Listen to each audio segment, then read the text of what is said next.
This is Dr. Moore, and this is Lecture 2 in Unit 1. This lecture covers Chapter 2, Diversity in Families. In order to understand the family, we need to be familiar with the rich diversity of family life. Families in our society vary greatly in terms of composition and structure. How people satisfy their intimacy needs in families varies from one society to another and within a given society. As you'll see as you prepare your research paper, one's ethnic background helps to explain the diversity that we see. It helps us to understand family dynamics, traditions, communication patterns, and the values that are passed from one generation to the next.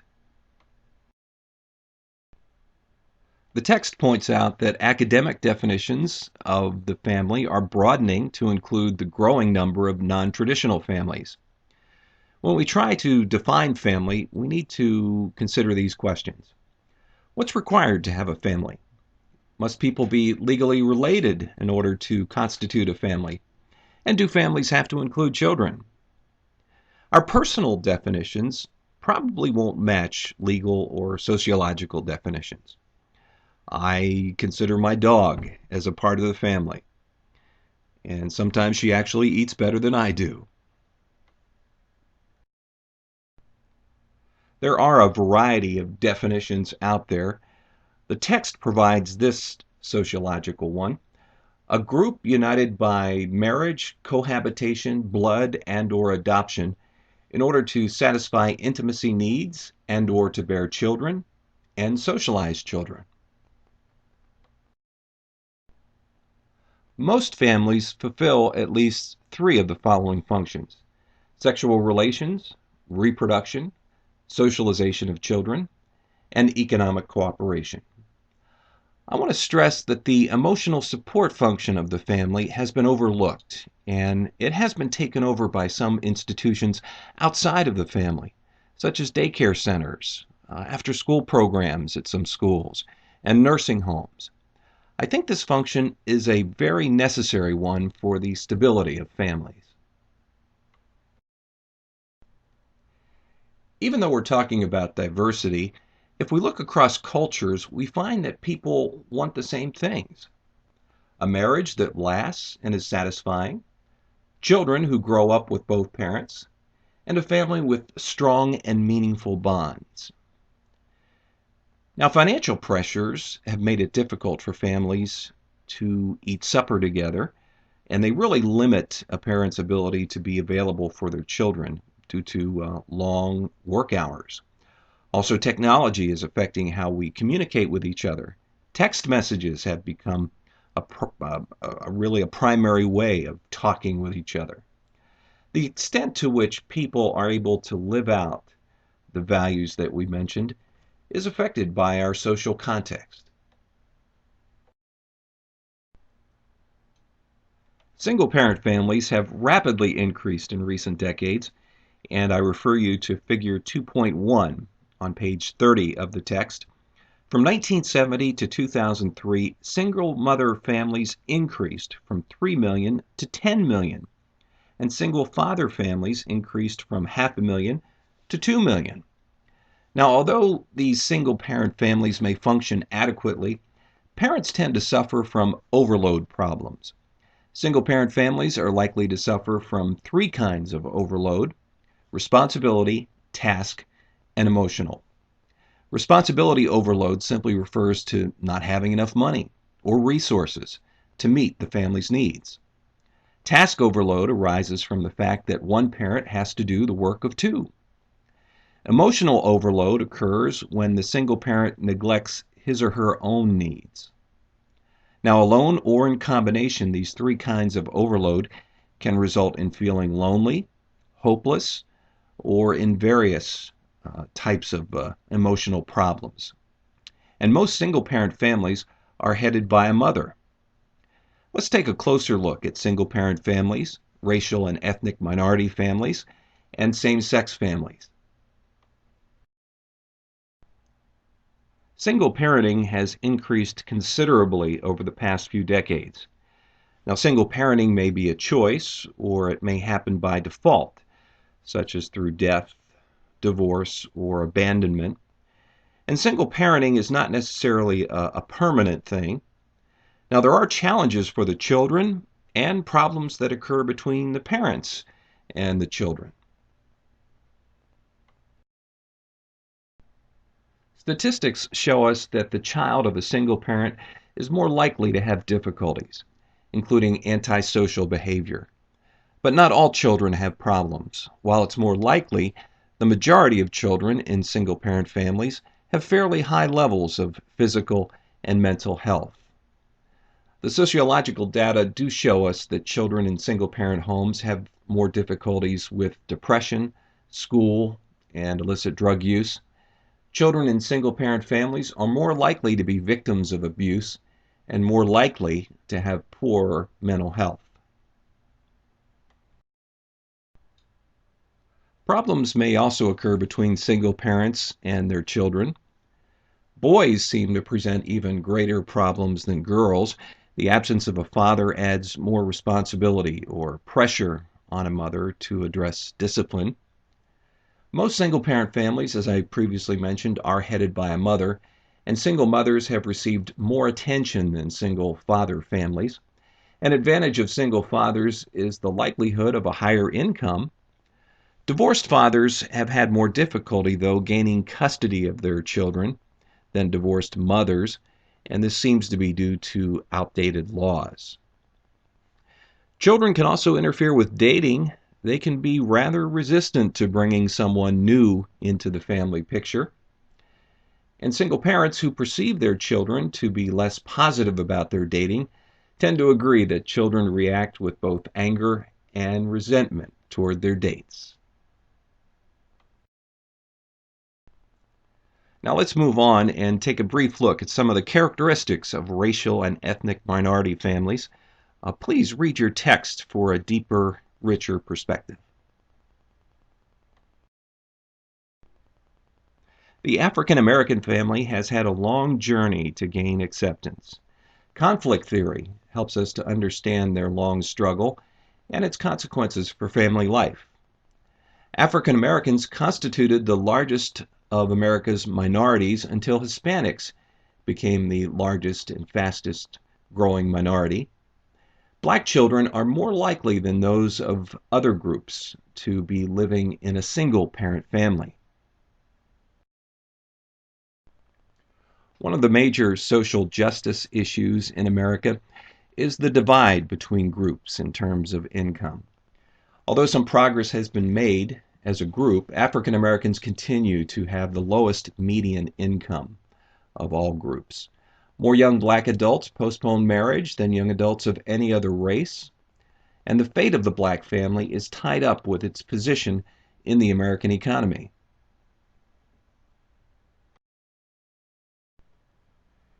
Here's a chart from the text which shows the percent of people below the poverty level. Take note of the percentage of black families compared to other races. Also, I want to point out the high percentage of poverty in households with no husband present.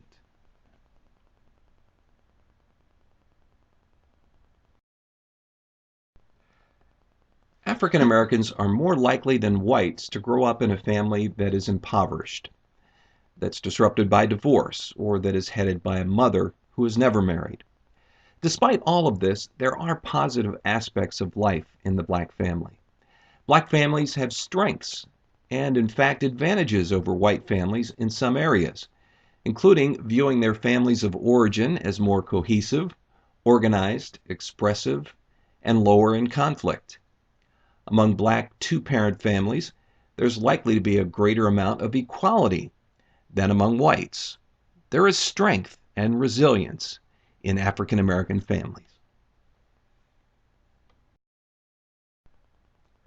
Some characteristics of Hispanic families include a strong emphasis on family and an openness to welcome new members.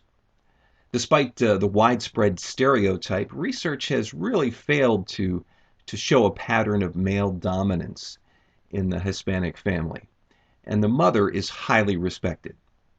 Hispanics may have closer bonds than whites with members of the extended family.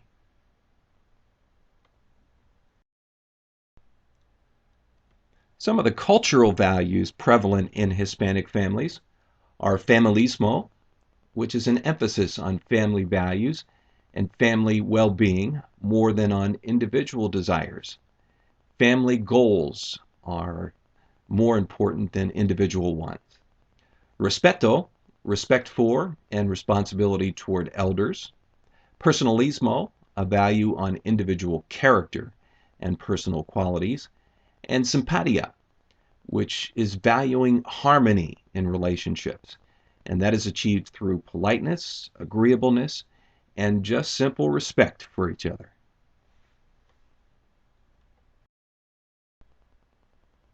Unfortunately, we don't really know a whole lot about Asian American families because little research has been done. But Asian Americans are a rapidly growing minority in the United States. In terms of economic well-being, Asian American households have the highest income compared to other groups, including white Americans. Their median household income is about 23% higher than the median income for all U.S. households.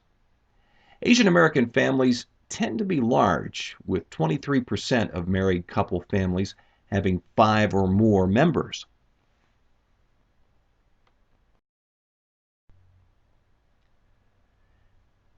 Some cultural values that exist in Asian American families include a high value on education in their children. Obedience and self-restraint are also stressed as important personal characteristics. Traditional Asian culture elevates males over females, but there are variations both among and within various Asian American groups. And the longer Asian American families are in this country, the more likely they are to be acculturated. Acculturation can be slow in Asian American families due to the collective nature of the culture.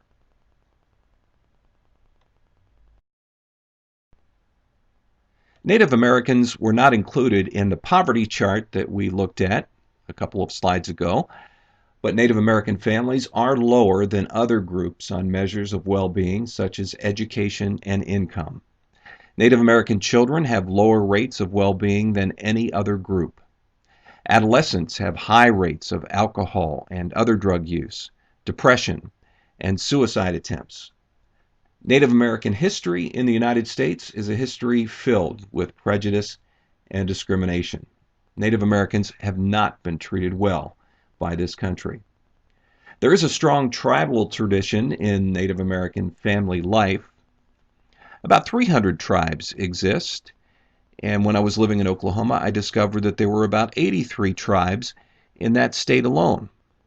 Those living in reservations exhibit more problems than those living in rural or urban areas. High fertility rates and a low proportion of those who are married result in differing family structures. More children compared to other groups are being raised by grandparents.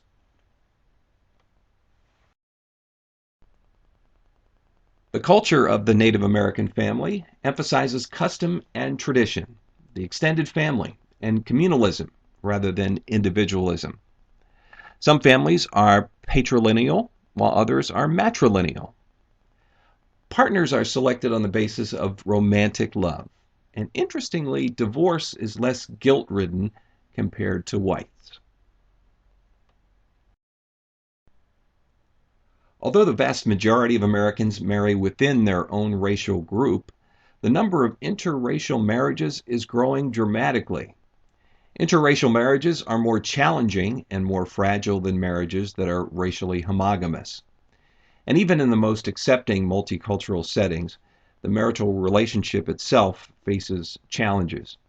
Interracial marriages and families face the same problems as others, plus some additional problems that are unique. What has helped is the public has become more accepting of interracial marriages.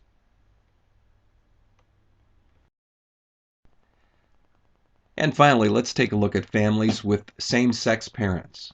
Some states have passed laws expressly forbidding same-sex marriages.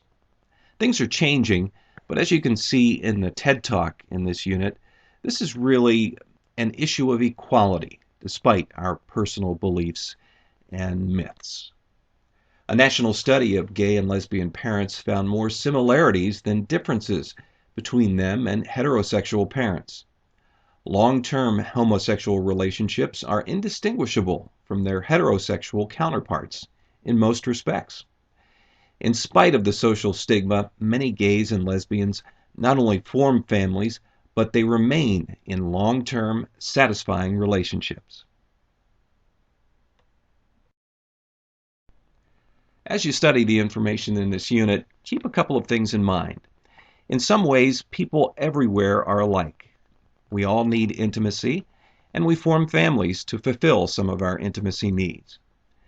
When we talk about diversity, we're not overlooking similarities, but we are stressing that intimacy needs can be met in diverse ways and in various kinds of family units.